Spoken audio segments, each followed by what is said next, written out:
Hey guys, today I'm going to take you behind the scenes on how I shot this ad for a local chai tea company.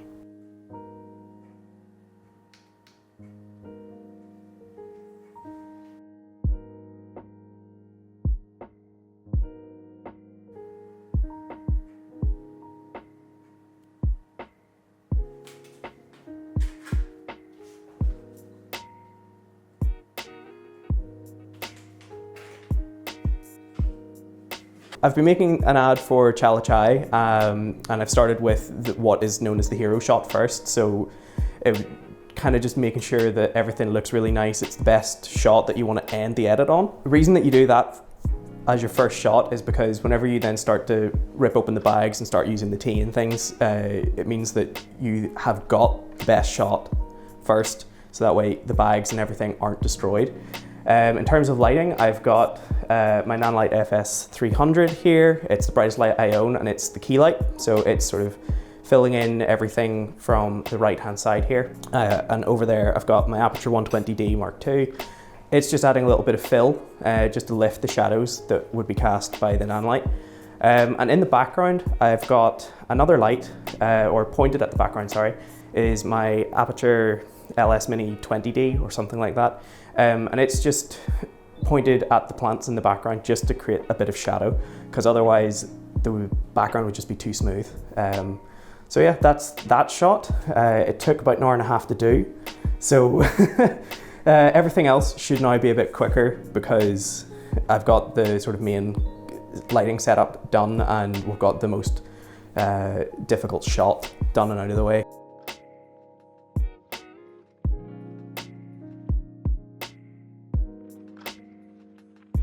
So after I finished the hero shot, I just worked my way through the rest of the shot list, grabbing things like the bag spinning on the rotating table, and just getting other shots that I hadn't written down in my shot list, but I thought that might actually be useful. So it was just a lot of little detail shots of the bags and the products before we actually then opened them to carry on with the rest of the shots. So for this shot, I'm going to change the lighting setup a bit. So just seeing on the back of the screen, the two lights with the modifiers on them, it's really, really soft. It looks really beautiful, but it just needs a bit more push somewhere. So I'm going to take the hard spotlight that I have and kind of just shoot it across the top of all these ingredients just to give it a little bit more texture in the shot. So I'm going to do that now.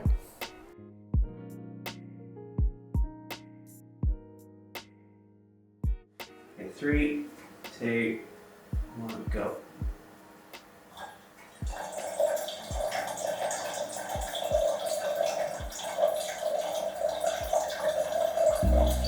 And stop. Now get ready. 3, 2, 1.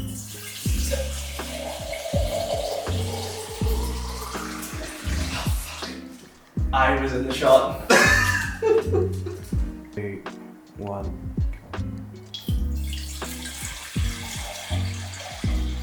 Yeah, nice. We've got about just past the halfway mark with the shots that we've taken, and right now we're going to do a shot where the tea leaves are going to be swirling around inside this teapot.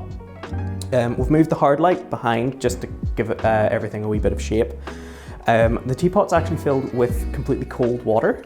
The reason being that whenever we add the tea leaves in, I actually don't want it to stew. I don't want the color to come out of the tea leaves as quickly as it would if it was boiling hot water. So it's completely cold. I'm going to fire the tea leaves in, give it a stir, get the shot, and then move on to the next one.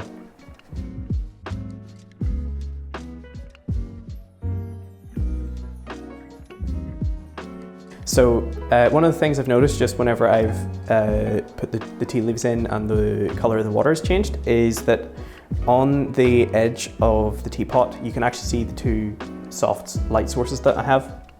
So what I actually need to do is rotate these around. So there's still going to be the key and the fill light, but I just need to rotate them around. This is the problem with working with glass, is that it's highly reflective, so it's going to see everything. And as you can see, we've got a square softbox, a rectangle softbox here, and a dome softbox there. So you can just see a gigantic curved rectangle and a gigantic curved dome in the reflection of the teapot. So just gonna fix that.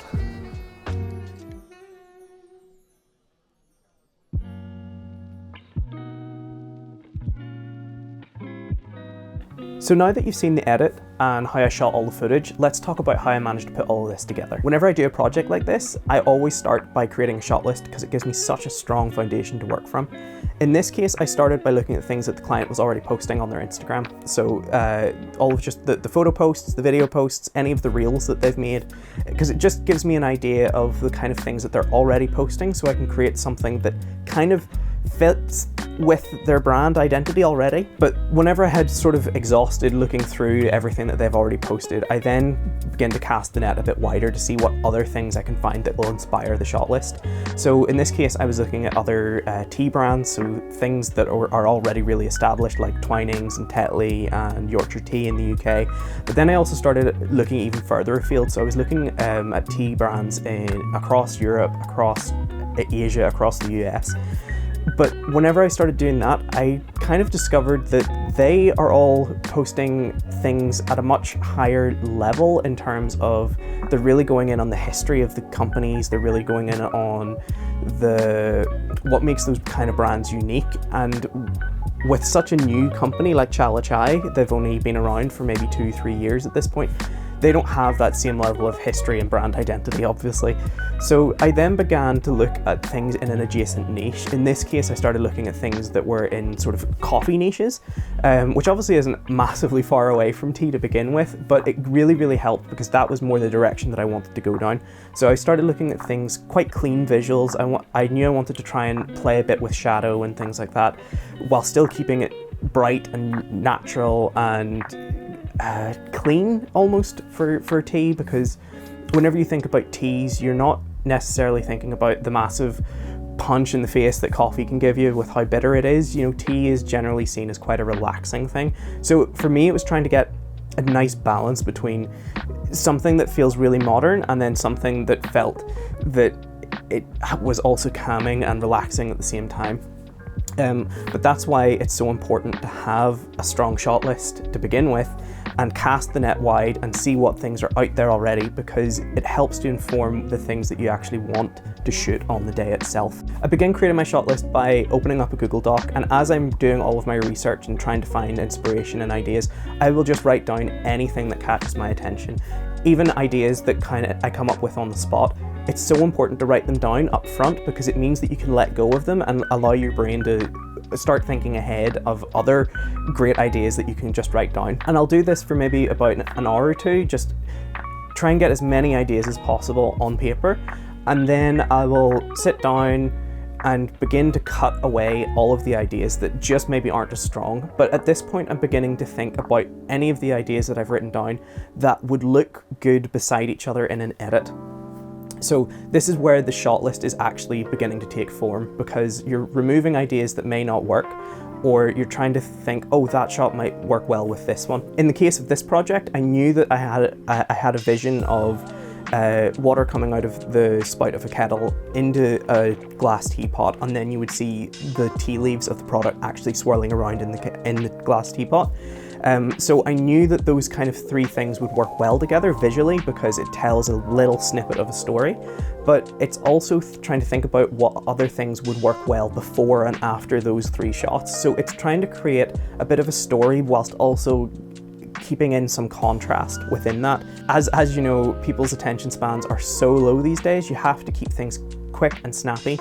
So the whole point of your shot list is to try and show the product in the best light, obviously, but also to try and create a little miniature narrative throughout. Even though it doesn't necessarily have to be in order of opening the bag, lifting out the tea leaves, putting it in, allowing it to stew, you can create a story and a little bit of tension almost by moving different elements of those things around in your shot list, but having it on paper before you show up to set to film everything, it makes it so much easier for yourself whenever you know what you want to shoot beforehand, because it streamlines the whole process. It takes all of the guesswork out of what you're actually trying to do on the day. Once I have my core edit sort of created on paper, I'll then begin to create a list of props that I'm going to need for the shoot, because it's very easy to get so caught up in the excitement of creating this really, really good idea that you can forget that you actually need items to pull it off. So it's really, really important just to write down the things you need. In this case, I obviously needed things like glass teacups, glass teapots, wooden chopping boards, and the product itself. So it's good to take stock of the things that you have already in your house, in your props department, and then also just create a list of things that you don't have yet. In this case, I was really lucky that I was able to send that list onto the client, and he got all of the props that I didn't already have in the house for me, which was honestly a really, really big help. He just sent them through the house, and then I had them for the shoot.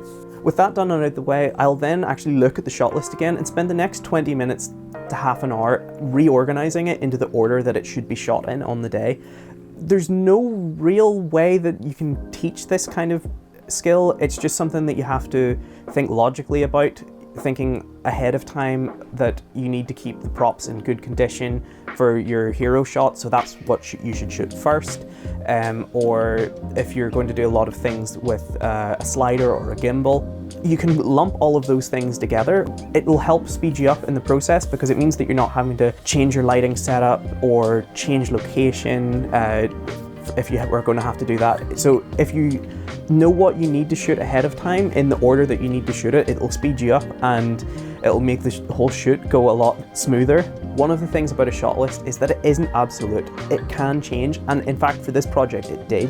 Whenever I put everything into the timeline and cut it all together with the music that I had originally chosen, it just really sort of fell flat. The original music that I had chosen was quite jazzy, it was kind of lounge music, and that was the direction that I had originally thought I wanted the edit to go in. But whenever I played it back a few times and really, really watched it, it just wasn't working out. So we'll take a look at that now, and then I will show you what I did to make the edit better.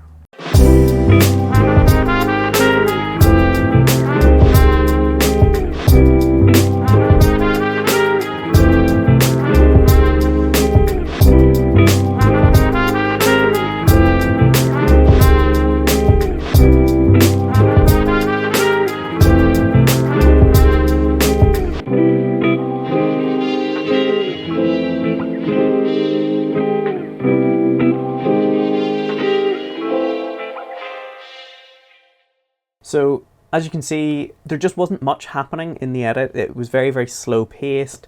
It just felt too chilled out for what I was actually trying to go for. So I then spent about another half hour, 45 minutes looking for different music, something that was a bit more upbeat, but still within the realm of the kind of jazzy-ish, trying to give yourself a good start to the day kind of vibe. Because that's really what the client already posts on their social media. So I then ended up finding the second song, which we'll watch the edit for that now. And I definitely think it definitely ticks all of those boxes. It's more upbeat. It has really, really, it allows me to cut faster, which will keep people's attention better on social media. So yeah, we'll watch that one through now.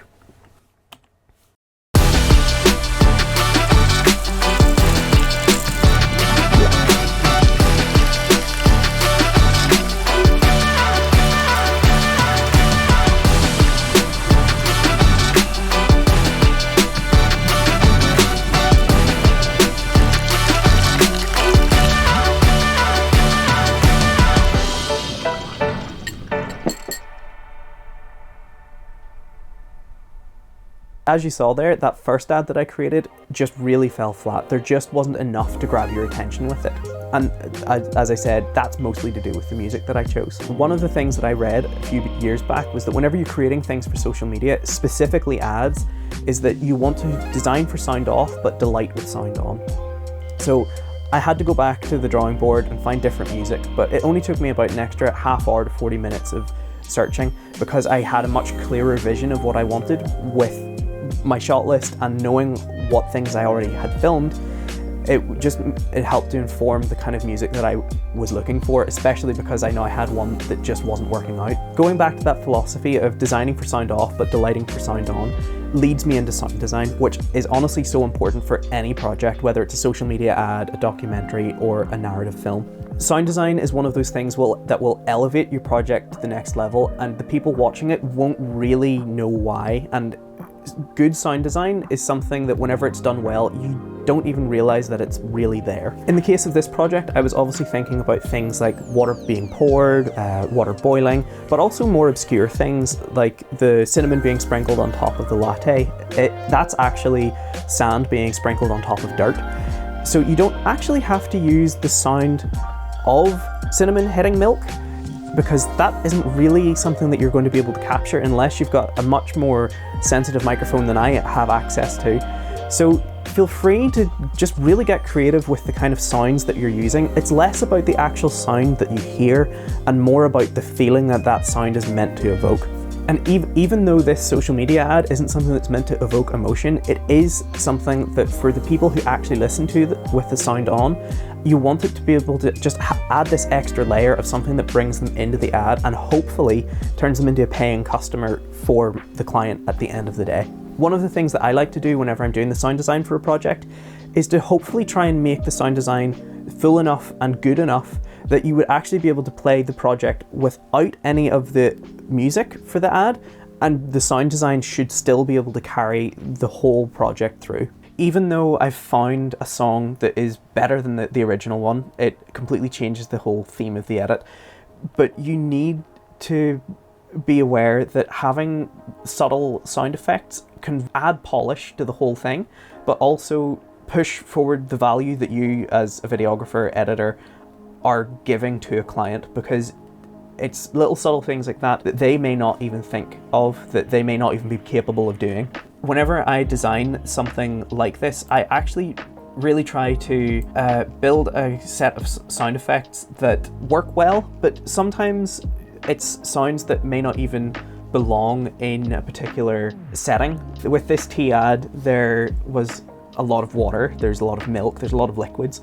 But I have in here, somewhere in these sound effects, one of the sound effects that I have in here is actually of waves and like a stream of water running, which you may not initially think of. You may just think of, oh, I can pour my kettle, or I can just turn the tap on.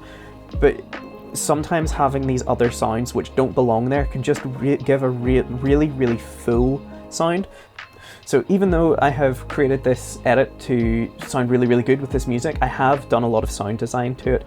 And in fact, you can watch this edit without any of the music on, and it will still sound fantastic. In fact, you could probably watch it without music at all, and it still hold people's attention. So I'll let you listen to that now. I'm just going to turn these music tracks off, and here's the edit.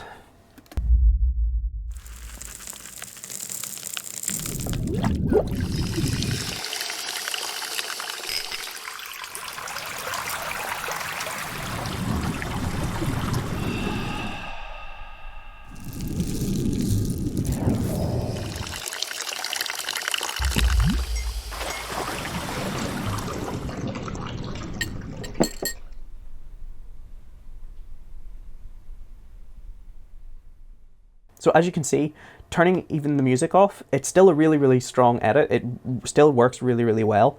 Now, the cuts have been informed based off of the tempo and pacing of the music, but even without the music on, the edit still holds up, and that is in large part due to the sound design.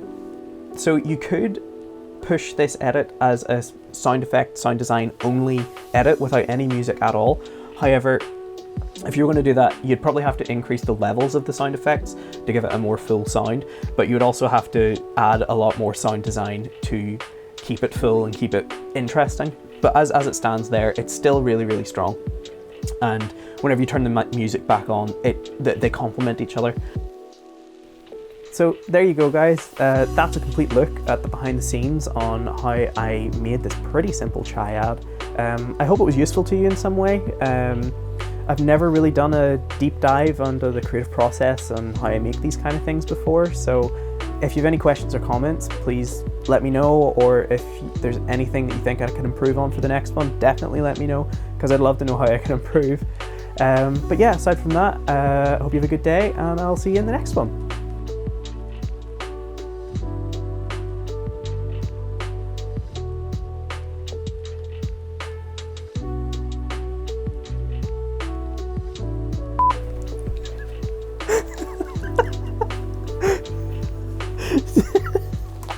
Thank you. Thank you. Are you telling me I have to stop now? Do I have to stop my video? Oh, thank you. Yes. Can you give me another 20 minutes? Can I have 20 more minutes and then we'll go out? Does that sound good? Thank you.